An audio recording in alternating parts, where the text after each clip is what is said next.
Hello friends, हमेशा की तरह आप सभी को मेरी तरफ से जय श्री कृष्ण, राधे राधे।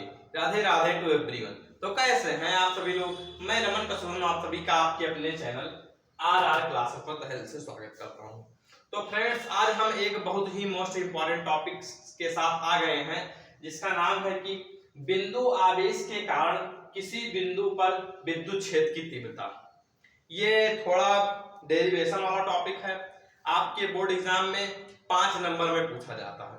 बहुत मोस्ट इंपॉर्टेंट टॉपिक है और आप कई प्रीवियस ईयर के क्वेश्चंस पेपर उठाकर देख लीजिए, बहुत सारे ईयर्स में ये क्वेश्चंस पूछा गया है। ये आपके क्लास 12th के फिजिक्स के फर्स्ट वाले चैप्टर का टॉपिक है कि बिंदु आवेश के कारण विद्युत क्षेत्र की तीव्रता ज्ञात कीजिए। मैं आपको बहुत ही सिंपलिस्ट वे में, बहुत ही सरल तरीके में समझाने वाला हूं।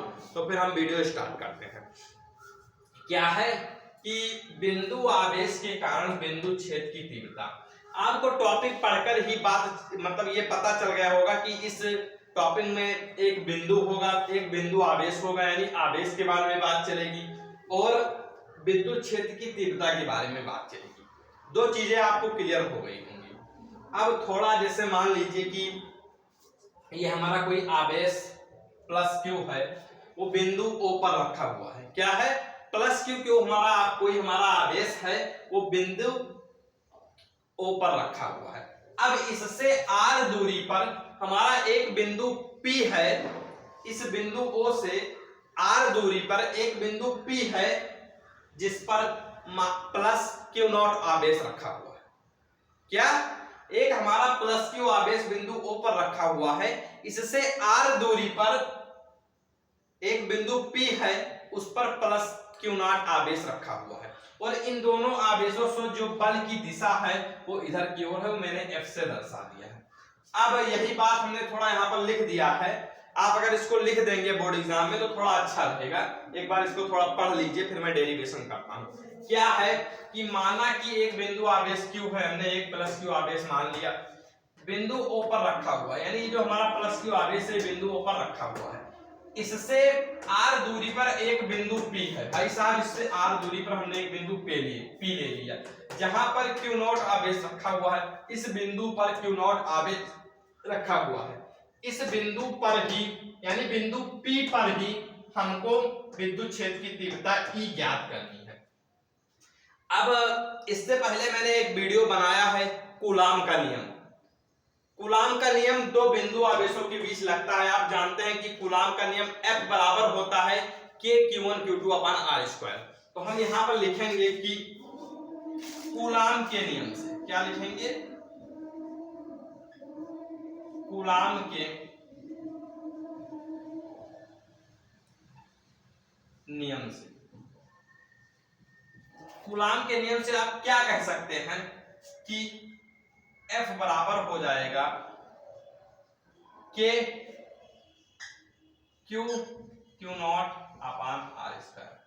K हमने वहां पर पढ़ा था कि K(Q1Q2)/r²। यहां पर Q1 के स्थान पर प्लस Q है और Q2 के स्थान पर प्लस Q0 है। तो हमने यहां पर लिख दिया कि आवेश के कूलाम के नियम से हम कह सकते हैं कि F बराबर हो जाएगा K(Q1Q2)/r²।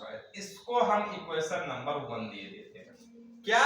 कि कूलाम के नियम से हम कह सकते हैं कि F बराबर हो जाएगा K(Q1Q2)/r²।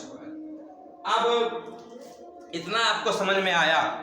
इतना समझने में कहीं आपको दिक्कत है? नहीं है।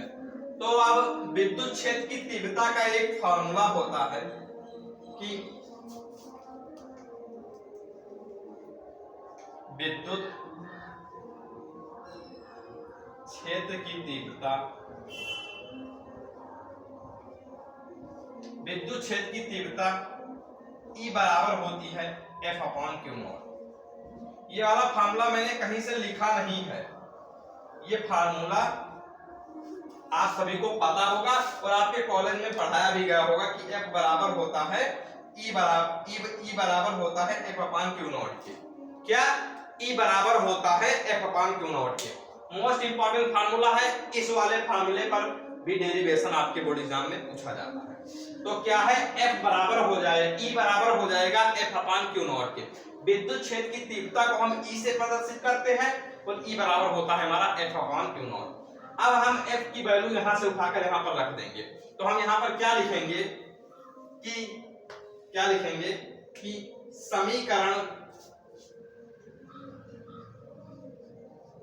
समीकरण 2 में F का मान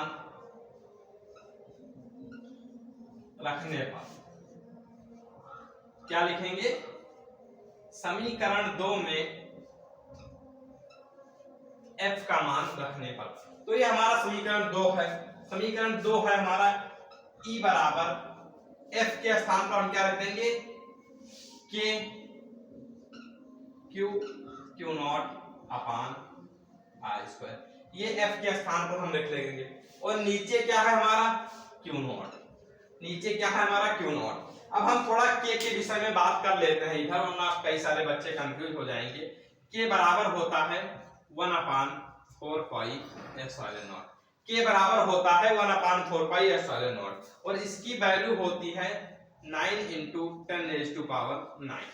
9 × 10⁹9 इसकी वैल्यू होती है। एप्सिलॉन नॉट के बारे में थोड़ा बातचीत कर लेते हैं। ये हो गई K के बारे में बात। एप्सिलॉन नॉट को हम बोलते हैं विद्युत क्षेत्र की तीव्रता। एप्सिलॉन नॉट बराबर होता है 8 × 85 × 10⁻12। आई होप कि आपको यह वीडियो में दिख रहा होगा, थोड़ा मैं देख देता हूँ। हाँ दिख रहा है कि एप्सिलॉन नॉट बराबर होता है, एप्सिलॉन नॉट को हम क्या बोलते हैं विद्युत क्षेत्र की तीव्रता, वो बराबर होता है 8.85 × 10⁻12। तो K बराबर हो जाएगा हमारा 1/4 पाई एप्सिलॉन नॉट और इसकी वैल्यू होगी 9 × 10⁻9। अब ये हमारा Q0 से Q0 कट जाएगा, क्या बचेगा E बराबर हो जाएगा KQ/R²। और यही हमारा विद्युत क्षेत्र की तीव्रता का फार्मूला है। क्या E बराबर KQ/R²। आपके बोर्ड एग्जाम में इस तरीके से क्वेश्चंस कई बार पूछे गए हैं कि E बराबर हो जाएगा KQ/R²। अब इसको हम इस तरीके से भी लिख सकते हैं, E बराबर 1/4 pi epsilon not 1/4 pi epsilon not Q × R²। 1/4 pi epsilon not Q × R²। ये मैंने बता ही दिया कि आप उस तरीके से लिख दें कि K के स्थान पर आप 1/4 पाई एप्सिलॉन नॉट भी रख सकते हैं और 9 × 10⁻9 भी रख सकते हैं। ये फार्मूला मोस्ट इंपॉर्टेंट है, इसको मैं 3 स्टार दे रहा हूं। आपके बोर्ड एग्जाम में इस वाले फार्मूले पर बहुत बार क्वेश्चंस पूछा गया, तो फिर आई होप कि आपको यह डेरिवेशन अच्छे से समझ में आ गया होगा। आपके बोर्ड एग्जाम में इस तरीके से क्वेश्चन पूछा जाएगा कि बिंदु आवेश के कारण किसी बिंदु पर विद्युत क्षेत्र की तीव्रता ज्ञात कीजिए। डेरिवेशन पूछेगा तो आप पहले ये चीजें लिख देंगे थोड़ा हिंदी में, उसके बाद फिर ये आप डायग्राम बना देंगे कि हाँ ये हमारा बिंदु आवेश Q है, इससे r दूरी पर हमने P बिंदु लिया है, उस पर Q0 आवेश है, इस पर बल इस दिशा में लग रहा है।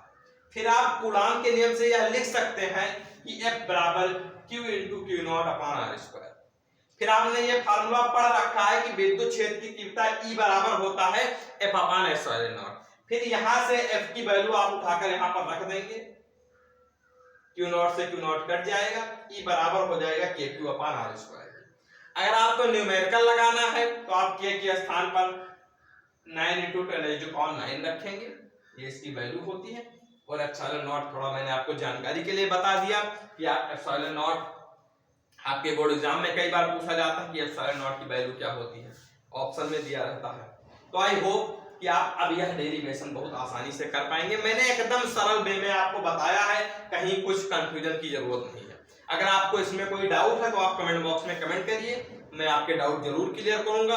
अगर आपको क्लास 12th में physics, chemistry, math, bio, English, Hindi किसी भी सब्जेक्ट में किसी भी टॉपिक का वीडियो चाहिए तो आप कमेंट बॉक्स में कमेंट कर सकते हैं, मैं उसके लिए वीडियो बना दूंगा। या हमारे राजन सर हैं वो भी वीडियो बना देंगे, हिंदी के लिए पर्सनली, इंग्लिश के लिए, बायोलॉजी के लिए, फिजिक्स, केमिस्ट्री, मैथ तो मैं खुद पढ़ाता हूँ, खुद आपके लिए वीडियो बना कर दूंगा किसी भी टॉपिक का। तो फिर मिलते हैं नेक्स्ट वीडियो में नेक्स्ट टॉपिक के साथ। तब तक के लिए आप सभी लोग खुश रहिए, मस्त रहिए। आपका बोर्ड एग्जाम आने वाला है, आप अभी से प्रिपरेशन थोड़ा थोड़ा करते चलिए, जिससे मैं एक एक वीडियो ला रहा हूँ, वीडियो देखकर उसी दिन टॉपिक क्लियर कर लीजिए और रिवाइज कर लीजिए। मिलते हैं नेक्स्ट वीडियो में नेक्स्ट टॉपिक के साथ। तब तक आप सभी लोग खुश रहिए, मस्त रहिए और अपने बोर्ड की तैयारी करते रहिए। तब तक के लिए बाय बाय।